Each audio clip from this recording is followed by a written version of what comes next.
मेरा सवाल आशुतोष आज आपसे है, क्या गोडसे के नाम से नरेंद्र मोदी के नाम का तौला जाना या ये कहना कि ये भी गोडसे हैं आज के दौर में जायज लगता आपको?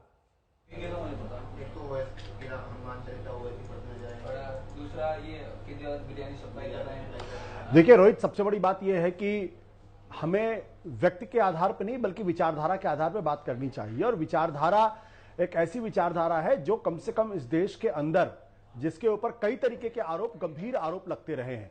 और ये हकीकत है कि जब नाथूराम गोडसे ने गांधी जी की हत्या की थी तो आरएसएस के प्रमुख को गिरफ्तार किया गया था, और जिन्होंने गिरफ्तार किया था उनका नाम था सरदार पटेल, और वो देश के गृह मंत्री थे, और उनको बीजेपी अपना लौह पुरुष या प्रतीक पुरुष मानती है।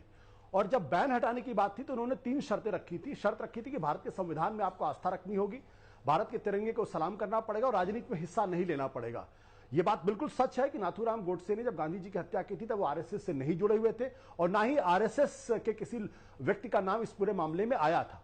लेकिन आज जो विचारधारा इस देश के अंदर चल रही है, जिसमें नफरत की बात की जाती है और जिसमें तमाम एक समुदाय विशेष को टारगेट किया जाता है। अभी आप दिल्ली का चुनाव देख लीजिए, उसमें जिस तरीके से बीजेपी के लोगों ने टारगेट किया, जिस तरीके से बीजेपी के लोगों ने हिंसा फैलाने की बात की, वो कहीं बहुत गहरे गंभीर सवाल खड़े करती है। और मुझे लगता है इस पूरे मसले पर खुलकर चर्चा होनी चाहिए। मैं ये बिल्कुल नहीं कह रहा हूं कि नाथूराम गोडसे आरएसएस से जुड़े हुए थे या नाथूराम गोडसे बीजेपी से जुड़े हुए थे, या नाथूराम गोडसे की तुलना नरेंद्र मोदी से करके राहुल गांधी ने अच्छा किया या बुरा किया। ये कांग्रेस का सवाल है, कांग्रेस को इसका जवाब देना चाहिए। सर, ये बड़ी अजीब बात है। इस बारे में आप कह रहे हैं खुलकर चर्चा होनी चाहिए।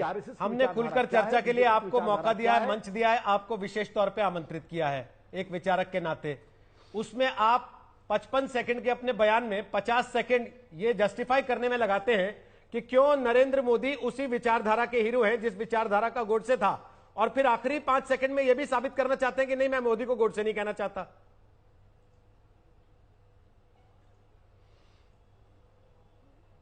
नहीं, मैं कौन होता हूं नाथूराम गोडसे को नरेंद्र मोदी से तुलना करने वाले? ये सवाल जो है राहुल गांधी ने उठाया था, तो राहुल गांधी से आप कर तो रहे थे 50 सेकंड से पिछले, उन्होंने किस आधार पे किया है? मैं तो सीधी सी एक बात जानता हूं, बिल्कुल मैं सीधी सी एक बात जानता हूं कि भाई ये कोई अनायास तो नहीं हो सकता कि सरदार पटेल के रहते हुए गांधी जी की हत्या हो और उसमें उस आरएसएस के प्रमुख को गिरफ्तार किया जाए और उनको जेल में जाना पड़े। आज आपसे मैं एक सीधा सवाल पूछ रहा हूं, तो इससे पहले कि मैं नलिन कोहली के पास जाऊं, इस पर क्यों नहीं चर्चा होनी चाहिए? वो बिल्कुल चर्चा तो हो रही है ना सर, आज बैठ के चर्चा ही तो कर रहे हैं।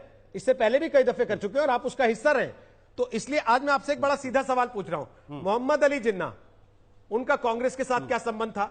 क्या आप आज तक उनको और उनके किए को कांग्रेस के साथ शेयर करते हैं क्या, या जानबूझ कर डिस्काउंट दे देते हैं उसमें?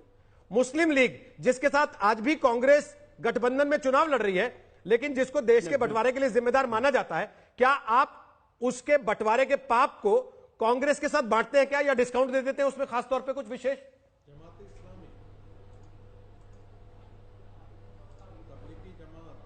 नहीं, बिल्कुल नहीं।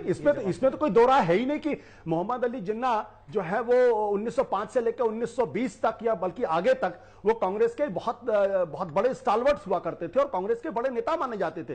सरोजिनी नायडू ने उनको हिंदू मुस्लिम एकता का एपोस्टल माना था, वही सरोजिनी नायडू जिनकी हम सब लोग काफी इज्जत करते हैं और काफी उनकी तारीफ करते हैं कि स्वतंत्रता संग्राम में उनका जो हाल था। यह भी एक सच्चाई है कि जिन्ना अगर कांग्रेस पार्टी में थे तो एचडी हेडगेवार जो आरएसएस के पहले प्रमुख थे, जिन्होंने आरएसएस की स्थापना की, वो भी कांग्रेस पार्टी में लंबे समय तक थे और कांग्रेस के आंदोलन में हिस्सा लेते हुए वो जेल भी गए थे। तो मेरा यह कहना है कि आजादी के पहले किस पार्टी में कौन आदमी था कौन नहीं था वो उतना महत्वपूर्ण